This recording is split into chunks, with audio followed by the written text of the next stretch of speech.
Né des cendres de la Seconde Guerre mondiale, le 24 octobre 1945, l'Organisation des Nations Unies conduit depuis maintenant 7 décennies sa mission de promotion de multilatéralisme et du droit international pour assurer la sécurité dans le monde et la réalisation à terme de la paix mondiale, mais aussi le développement économique, le progrès social et les droits humains. Le système des Nations Unies est constitué d'une diversité d'agences qui jouent chacune leur rôle pour améliorer aujourd'hui le quotidien des populations à travers le monde, tout en assurant l'avenir pour les générations futures. C'est ça la mission principale des Nations Unies et cette mission reste valable. Elle reste valable y compris justement et pour les 70 ans des Nations Unies qui seront célébrés le 24 octobre prochain. Elle reste valable parce que la mission des Nations Unies est de se battre pour le peuple, pour les populations donc du monde, pour sauvegarder la planète, parce que vous voyez aussi la COP21 qui va se tenir bientôt sur les questions de changement climatique, c'est un enjeu de l'heure. Sur les questions de paix dans le monde, lorsqu'on voit l'insécurité et les guerres un peu partout, vous voyez encore la mission des Nations Unies. Pour la prospérité, parce que nous sommes dans un monde de richesse, mais en même temps de pauvreté, mais aussi pour développer le partenariat. Parce que le fondement des Nations Unies, c'est de travailler ensemble pour sauver l'humanité. Donc ce mandat reste toujours valable. Donc l'ONU, pour nous, ça répond à un besoin de coordination du développement. Mais ça va au-delà. Ça répond aussi à un besoin de promouvoir les droits de l'homme. Et de plus en plus, les sujets de paix, qui sont la raison même d'être des Nations Unies, et de sécurité. Donc paix et sécurité, raison d'être des Nations Unies, l'Afrique, c'est ce que ça veut dire, et le Bénin y participe et est solidaire. Mais le développement, c'est quelque chose qui suppose la sécurité et qui suppose la paix pour être réalisé. Et donc, à travers le PNUD et à travers toutes les agences spécialisées, le système des Nations Unies est coordinateur du développement. Et c'est un rôle fondamental. Sur le terrain, les Nations Unies sont organisées de manière à assurer la synergie et la cohérence d'action entre les activités opérationnelles des agences pour un impact significatif sur l'amélioration des conditions de vie des populations. Mais les agents travaillent en complémentarité.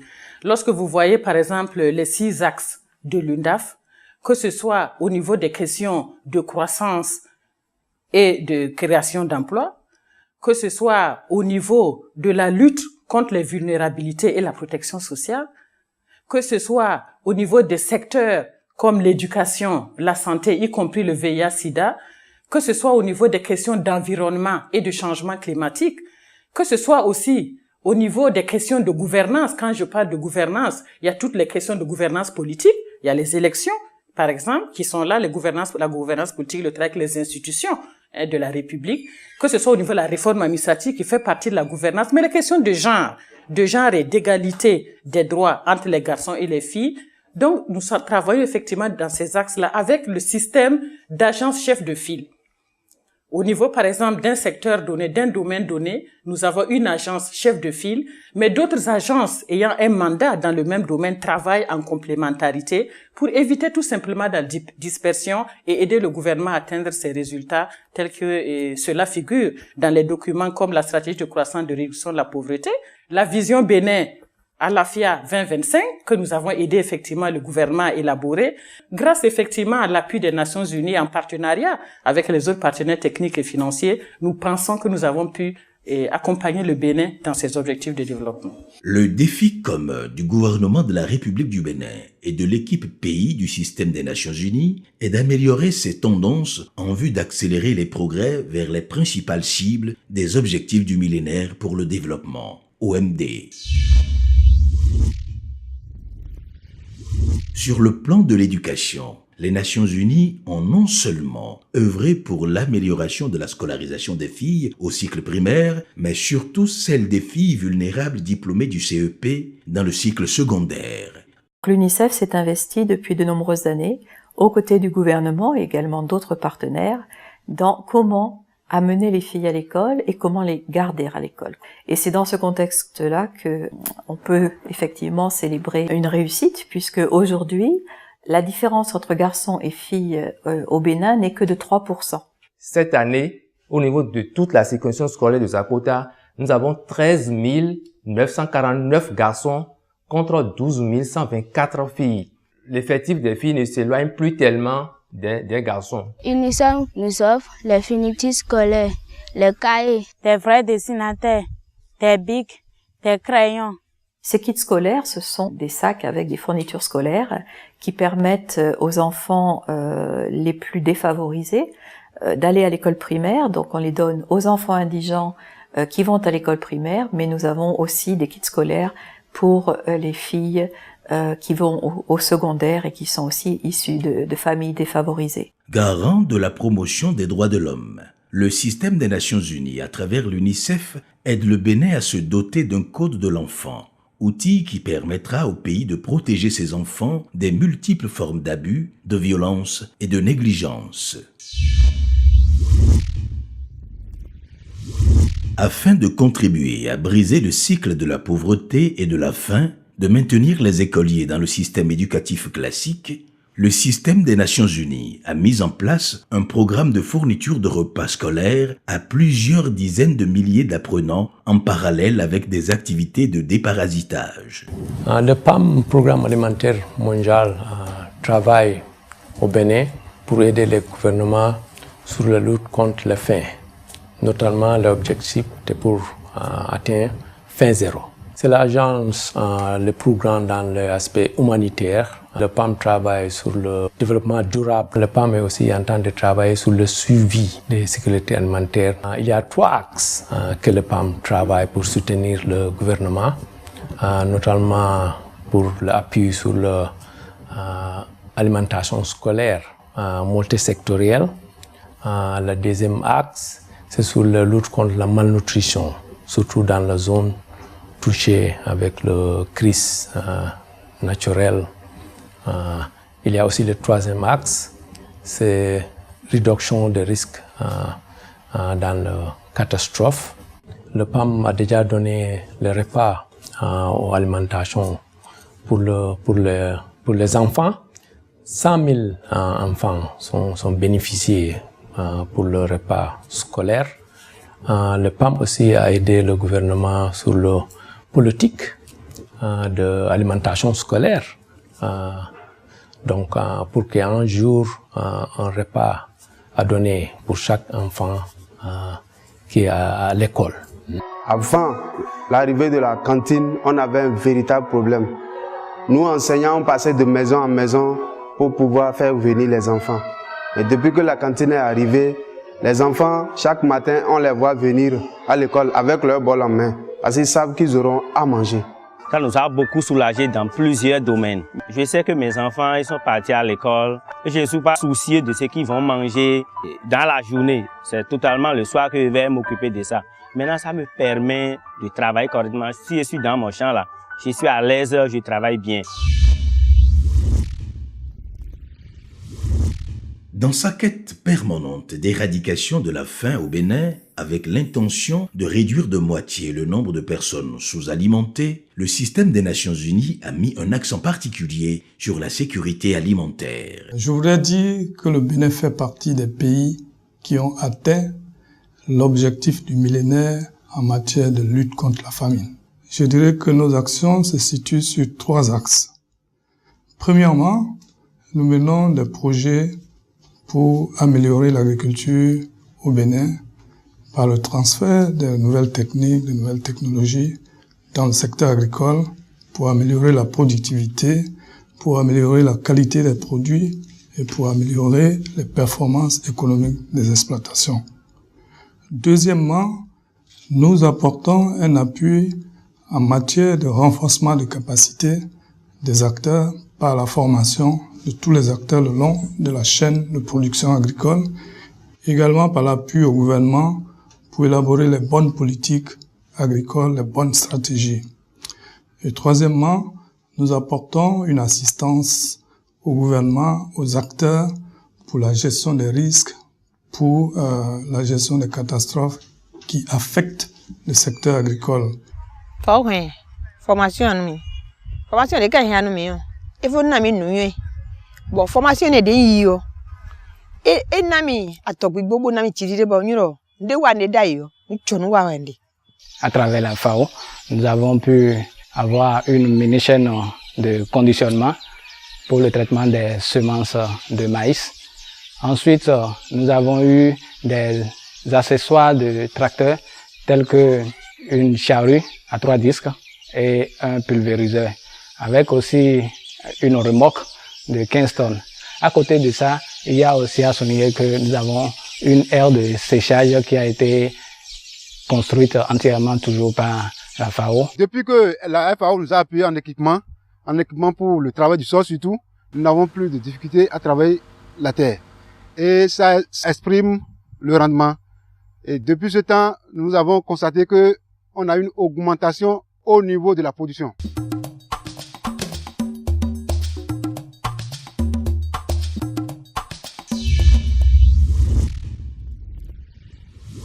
Une alimentation saine et sécurisée dans un corps sain assure d'un rendement certain. C'est pour cela que le système des Nations Unies mène depuis des années une lutte acharnée contre les différentes maladies au Bénin. L'OMS a appuyé le pays à développer des politiques de santé publique, des normes, des directives. Elle a pu appuyer le pays et le faire amener à des réalisations vraiment notables. Je dirais ici que le Bénin a pu éliminer des maladies graves comme le tétanos néonatal, comme la drépanocytose, comme la lèpre et l'onchocercose. Et très récemment, le Bénin vient d'être certifié pour avoir éliminé la poliomyélite à virus sauvage. Ce sont des réalisations tout à fait notables et qui sont à saluer. Lorsqu'un pays est déclaré certifié 0 cas de polio, il y a comme retombée politique que les responsables nationaux fassent l'engagement de continuer les actions pour obtenir l'éradication totale de la maladie. Autre retombée technique, il s'agit du renforcement de l'appui technique aux différents groupes qui interviennent pour éliminer, éradiquer la maladie.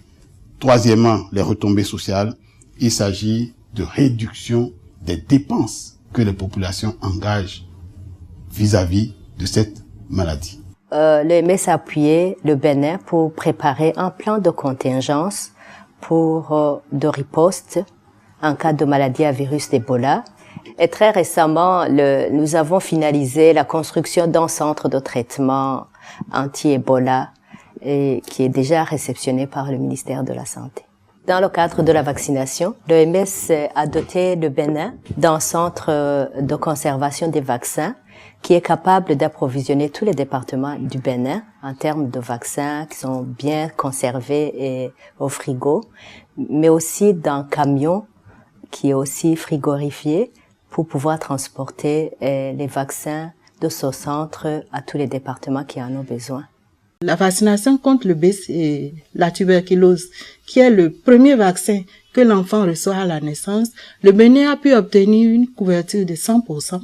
La vaccination pour la 3e dose contre la poliomyélite, le Bénin a pu obtenir une couverture de 96%.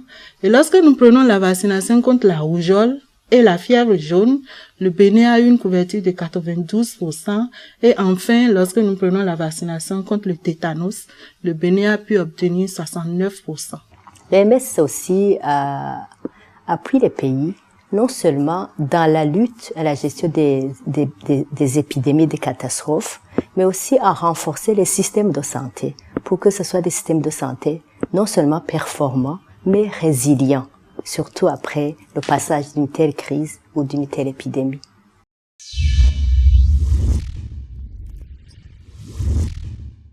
Les résultats que nous pouvons observer qui découlent de toutes ces actions, ils sont assez clairs aujourd'hui. Déjà, il y a la stabilisation de l'épidémie autour d'un taux de prévalence de 1,2% depuis 2006. Nous avons vu également qu'en termes de connaissances, que les jeunes ont amélioré leurs connaissances. Nous avons pu observer un accroissement du nombre de sites de prise en charge, qui est passé depuis 2002 de 3 sites à 86 sites en 2014. Et cela a permis qu'entre 2008 et 2014, nous passions de 12 000 personnes prises en charge à plus de 28 000 personnes vivant avec le VIH qui soient prises en charge. Il en est de même pour l'élimination de la transmission mère-enfant. Le grand effort qui a été déployé par le Bénin a permis que nous passions de quelques sites seulement d'élimination de la transmission mère-enfant au début des années 2000 à plus de 900 sites aujourd'hui qui offrent l'élimination de la transmission mère-enfant. Cela a comme résultat que aujourd'hui, plus de 7 femmes sur 10 bénéficient d'un traitement ARV en 2015, d'un traitement antirétroviral, afin d'éviter que son enfant ne soit infecté par le VIH. Aujourd'hui aussi, un peu plus de 6 personnes sur 10 qui est séropositive ont accès à un traitement antirétroviral.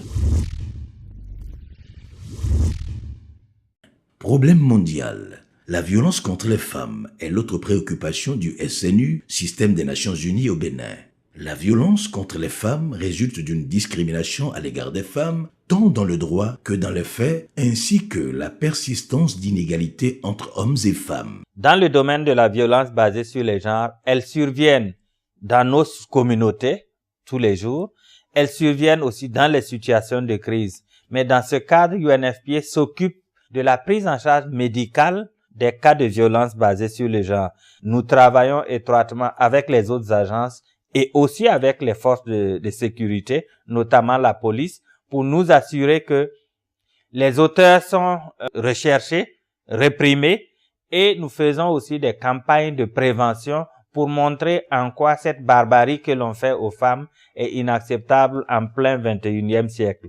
En ville comme en milieu rural, elles sont 290 000 femmes de 15 à 49 ans en 2013 à utiliser la contraception moderne au Bénin.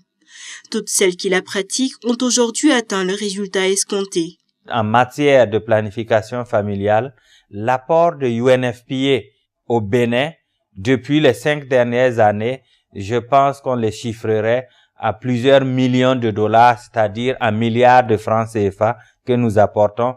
Ça, ce sont les aspects physiques auxquels j'ajouterais l'équipement des services de santé en table d'accouchement, en lit, en matelas et j'en passe. Dans les programmes pays, nous travaillons à nous assurer que la planification familiale est disponible et accessible à tous les couples et individus qui en ont besoin sur la base de leur choix. Nous travaillons à faire en sorte que aucune femme ne meurt en donnant la vie. C'est dans ces conditions que vous retrouverez des actions de UNFPA pour la réparation chirurgicale des fistules obstétricales qui sont ces trous méchants, de sorte que cette pauvre femme qui en est victime voit se couler perpétuellement 24 heures sur 24 les urines ou les urines et les fesses. Quelque part, nous travaillons certainement pour le bien-être des populations, pour les plus défavorisés auxquels ces problèmes que j'évoque s'adressent, et nous travaillons pour que les données soient disponibles, pour que les gouvernements puissent les utiliser afin de réussir la planification de leur développement. Sur un autre plan, les Nations Unies ont participé au renforcement des institutions béninoises, à la consolidation de la démocratie et au renforcement du dialogue entre le Bénin et ses partenaires techniques et financiers. Le PNUD a appuyé le gouvernement dans l'élaboration de ce qu'on appelle la stratégie de croissance pour la réduction de la pauvreté. Et une fois cette stratégie disponible, le PNUD a appuyé également le gouvernement dans l'élaboration de certaines stratégies sectorielles. Et la mise en œuvre de projets issus de cette stratégie-là a fait que le Bénin a un taux de croissance moyenne de 5% l'année passée pour appuyer le gouvernement dans la mise en œuvre de sa stratégie de lutte contre la pauvreté. Et avec l'appui des autres partenaires techniques et financiers, le PNUD a appuyé le gouvernement dans l'organisation et le déroulement de la table ronde de Paris qui a été vraiment un succès, comme vous le savez, parce que les partenaires ont fait des intentions de financement de plus de 12 milliards de dollars qui étaient allés au-delà des attentes du gouvernement, qui étaient de la moitié. Le deuxième domaine la gouvernance démocratique. Vous savez que le PNUD a été très impliqué dans les processus électoraux. Le PNUD appuie les processus électoraux, ce qui a permis d'avoir des élections crédibles, transparentes. Nous avons bénéficié de l'appui du PNUD pour la commande de matériel sensible, tels que le cachet d'identification et d'authentification, les urnes, les scellés, l'encre indélébile, et en plus justement du matériel commandé par le PNUD et qui est arrivé dans les délais. Nous avons également bénéficié de l'assistance des experts mis à la disposition par les Nations Unies qui nous ont aidés dans l'organisation pratique des élections. Vous savez, le PNUD est très préoccupé par la question d'équilibre des pouvoirs. C'est à ce titre que le PNUD appuie l'Assemblée nationale à travers un renforcement des capacités non seulement des députés, mais du personnel administratif pour permettre à l'Assemblée nationale de jouer son rôle, non seulement son rôle de contrôle de l'exécutif, mais également examiner les lois qui doivent être adoptées. Grâce à l'action que le PNUD a appuyée, des centaines de milliers de populations béninoises ont pu sortir de la précarité et ont pu se rendre financièrement autonomes. Mais par exemple, pour ce mois-ci, j'ai fait les concombres, j'ai vendu les concombres ce mois-ci et je tourne autour de 700 000 ce mois-ci en termes de recettes des concombres. Avant, pour manger chez moi, une fois par jour, et c'est difficilement que j'arrive à manger. Maintenant, 3 fois par jour, je suis bien habillé et moi j'ai 3 enfants, j'ai envoyé un enfant à l'école, donc sans problème. La gestion de l'environnement, le PNUD a appuyé, que ce soit au niveau central ou au niveau local, la mise en place des plans nationaux de gestion de l'environnement et d'adaptation au changement climatique. Dans 9 communes, la résilience des agriculteurs et des éleveurs, leur résilience a pu être réalisée grâce à des semences et des espèces animales adaptées. Le PNUD a appuyé le Bénin dans les réflexions sur les grandes questions de développement à travers ce qu'on appelle le rapport national sur le développement humain.